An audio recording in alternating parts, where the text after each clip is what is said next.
हरियाणा के पानीपत शहर में परमहंस कुटिया के पास दिसंबर 2021 में हुई बिजनेसमैन विनोद भराड़ा की हत्या की गुत्थी अब सुलझ गई है।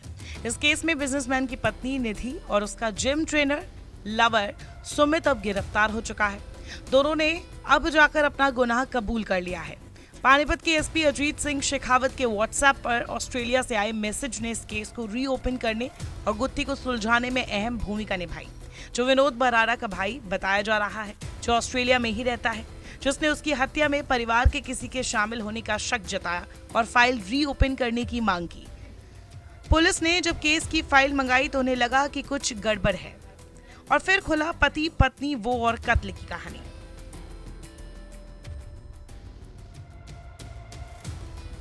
आरोपी सुमित उर्फ बंटू ने रिमांड के दौरान पूछताछ में पुलिस को बताया कि वो साल 2021 में पानीपत की एक जिम में ट्रेनिंग देता था। विनोद की पत्नी निधि भी वहां जिम करने के लिए आती थी। दोनों की दोस्ती हो गई। दोनों आपस में काफी बातचीत करते थे। विनोद को उन दोनों के बारे में पता चल गया। उसकी विनोद के साथ एक दो बार कहासुनी भी हुई। विनोद इन अवैध संबंधों के चलते घर पर भी अपनी पत्नी निधि के साथ झगड़ा करने लगा। इसके बाद ही दोनों ने मिलकर पति को ही रास्ते से हटाने का प्लान बना लिया। पहले सोचा एक्सीडेंट से बात बन जाएगी। सुमित उर्फ बंटू ने रिमांड के दौरान ये भी बताया कि उसने पंजाब के बठिंडा निवासी ट्रक चालक देव सुनार और दीपक को 10 लाख रुपए नकद और केस का सारा खर्च देने का लालच दिया था, जिसके बाद वो हत्या करने के लिए तैयार हो गया। उसने देव सुनार को पंजाब नंबर की एक लोडिंग पिकअप गाड़ी दिलवाई। 5 अक्टूबर 2021 को विनोद का एक्सीडेंट हो गया, लेकिन वो इसमें बच गए। बाद में दोनों ने पिस्तौल से विनोद को मरवाने का प्लान बनाया।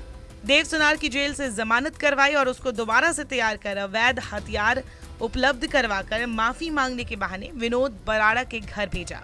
इसके बाद 15 दिसंबर 2021 को देव सुनार ने घर में घुसकर पिस्तौल से विनोद भराड़ा की गोली मारकर हत्या कर दी। पुलिस के मुताबिक जब केस को रीओपन किया तो सवाल उठा कि आखिर एक मामूली एक्सीडेंट के केस में समझौता न करने पर आखिर कोई हत्या क्यों करेगा, क्योंकि रोड एक्सीडेंट के केस में ना ही बहुत ज्यादा सजा है और ये धारा भी जमानती होती है, जबकि हत्या के केस में उम्र कैद से लेकर फांसी तक हो सकती है। यहाँ से शक गहराया, फिर धीरे धीरे सारी चीजें जुड़ती चली गई। सुमित जेल में बंद देव सुनार के केस और घर पर परिवार का पूरा खर्च खुद दे रहा था। ये सारा पैसा विनोद की बीमा राशि, प्रॉपर्टी और कारोबार का है, जिसे निधि सुमित तक और सुमित देव तक पहुंचाता रहा। प्लान के मुताबिक निधि मार्च 2024 में अदालत में अपनी गवाही से भी मुकर गई।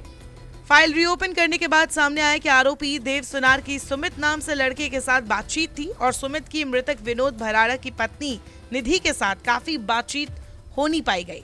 दोनों विनोद की हत्या के बाद मनाली भी घूमने गए थे, ये बात भी सामने आई। पुलिस टीम ने 7 जून को सुमित को धर दबोचा और बाद में निधि भी पकड़ी गई। नमस्कार, मैं हूं मानक गुप्ता। अगर आपको हमारा ये वीडियो पसंद आया हो तो इसे लाइक और शेयर जरूर करें और हाँ, हमें सब्सक्राइब और फॉलो करना ना भूलें ताकि आप देश और दुनिया की कोई खबर मिस ना करें। तो जुड़े रहिए हमारे साथ और देखते रहिए न्यूज़ 24।